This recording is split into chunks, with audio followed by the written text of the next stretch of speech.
Insellmilkom u nistedinkom għat-28 riflessjoni 3 minuti mal-Patri. Jekk Alla jrid nhar il-Ħadd niċċelebraw il-festa ta' Corpus Domini, il-festa tal-ġisem u d-demm għażiż tal-Mulej tagħna Ġesu Kristu.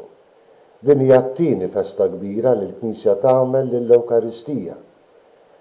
Nhar ħames ix-Xirka niftakru l-istituzzjoni tal-Ewkaristija kif ukoll tas-saċerdozju u f'din il-festa ta' Corpus Domini qisu bħal donnu niftakru aktar f'dan ir-rigal kbir li ħallilna Ġesu tal-preżenza dejjiema tiegħu.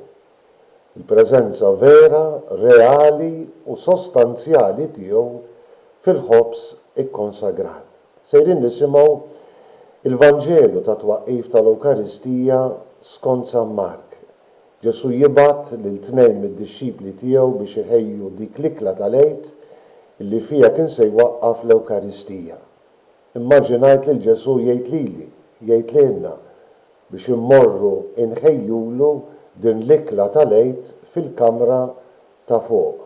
Immorru nħejjulu jfisser nippruvaw nifhmu aħjar dan il-misteru kbir tal-Ewkaristija, dan it-teżor tal-Knisja. Forsi huwa l-kliem ta' Ġesu illi jenna nifhmu il-ġmiel u l-kobor tal-Ewkaristija. Kemm hi sabiħa l-kelma tal-konsagrazzjoni illi Ġesu jgħid fil-Vanġelu ta' San Mark meta jieħu l-ħobs u jgħid dan huwa ġismi. Ja kelma qawwija, Ġesu qed jgħid dan huwa jien. Dan huwa verament jien illi qiegħed ningħata għalikom.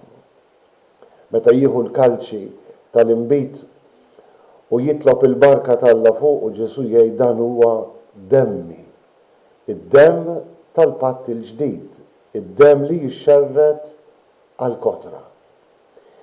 Għandna żewġ affarijiet li joħorġu minn dan il-kliem qawwi ta' Ġesu li saru mbagħad il-kliem tal-konsagrazzjoni fil-quddiesa.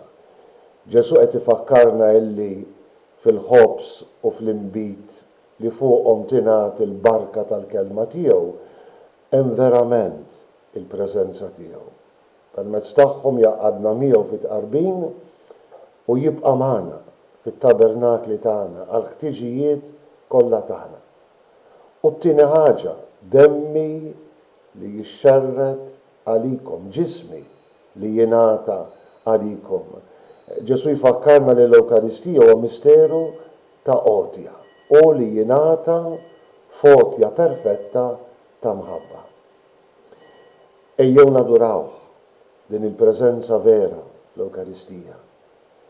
Ejjew nirċevuh b'qima biex bħalu u bil-qawwa tal-Ewkaristija aħna wkoll ningħataw bl-imħabba għall-oħrajn. Il-Mulej jagħtikom islim u nsellmilkom minn qalbi.